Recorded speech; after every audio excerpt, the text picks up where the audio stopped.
ಜೀವನ ಸಾಗಿಸುತ್ತಿದ್ದ ಆಕೆಯ ಬದುಕನ್ನೇ ಲಾಕ್ಡೌನ್ ಮತ್ತು ಕೊರೋನಾ ಇನ್ನಷ್ಟು ದುಸ್ತರವಾಗಿಸಿದೆ. ಈಕೆಗೆ ಡಿವೈನ್ ಹೆಲ್ಪಿಂಗ್ ಹ್ಯಾಂಡ್ಸ್ ಗ್ರೂಪ್ ಈಗ ಸಹಾಯದ ಹಸ್ತ ಚಾಚಿದೆ. ಹೌದು, ಆಗಸ್ಟ್ 4ರಂದು ಇನ್ ನ್ಯೂಸ್ ಈ ಬಡ ಮಹಿಳೆ ಕುರಿತು ಮಗಳ ಆನ್ಲೈನ್ ಶಿಕ್ಷಣಕ್ಕಾಗಿ ಕಿವಿಯೋಲೆ ಮಾರಿದ ಜೋಗಮ್ಮ ಎಂಬ ಶೀರ್ಷಿಕೆಯಡಿ ವಿಸ್ತೃತ ವರದಿಯನ್ನ ಪ್ರಸಾರ ಮಾಡಿತು. ಇದನ್ನ ನೋಡಿದ ಬೆಳಗಾವಿಯ ಡಿವೈನ್ ಹೆಲ್ಪಿಂಗ್ ಹ್ಯಾಂಡ್ಸ್ ಗ್ರೂಪ್ ಈ ಮಹಿಳೆಯ ಸಹಾಯಕ್ಕೆ ಮುಂದಾಗಿದೆ. 2 ತಿಂಗಳಿಗೆ ಬೇಕಾಗುವಷ್ಟು ಆಹಾರ ಧಾನ್ಯ ಮತ್ತು ಅವಶ್ಯಕ ವಸ್ತುಗಳನ್ನ ವಿತರಿಸಿದೆ. ಅಲ್ಲದೆ ಮಹಿಳೆಗೆ ಸ್ವೆಟರ್ ಹಾಗೂ ಆಕೆಯ ಮಗಳಿಗೆ ಬಟ್ಟೆಗಳನ್ನ ನೀಡಿ ಮಾನವೀಯತೆ ಮೆರೆದಿದೆ.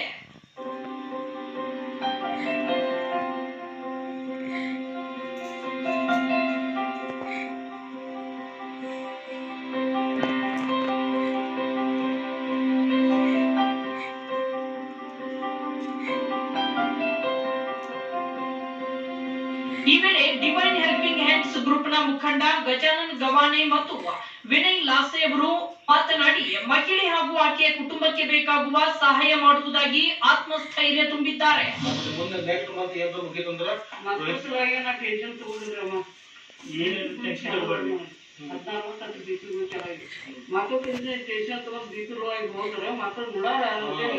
ಸಪೋರ್ಟ್ ಮಾಡ್ರಿ ಮತ್ತೆ ನಿಮ್ಗೆ ಏನ್ ಬೇಕು ನಮ್ಮ ಹೆಲ್ಪಿಂಗ್ ಹ್ಯಾಂಡ್ಸ್ ಗ್ರೂಪ್ ಐತಿ.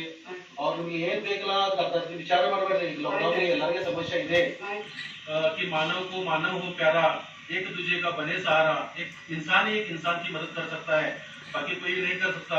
तो सबको गुजारिश है, जो ये वीडियो देख रहे हैं सबको गुजारिश है आप भी इन माता जी को आइए, थोड़ा मिले और इनको जो भी चाहिए, जो भी जरूरत चाहिए उनको दे दिया जाए.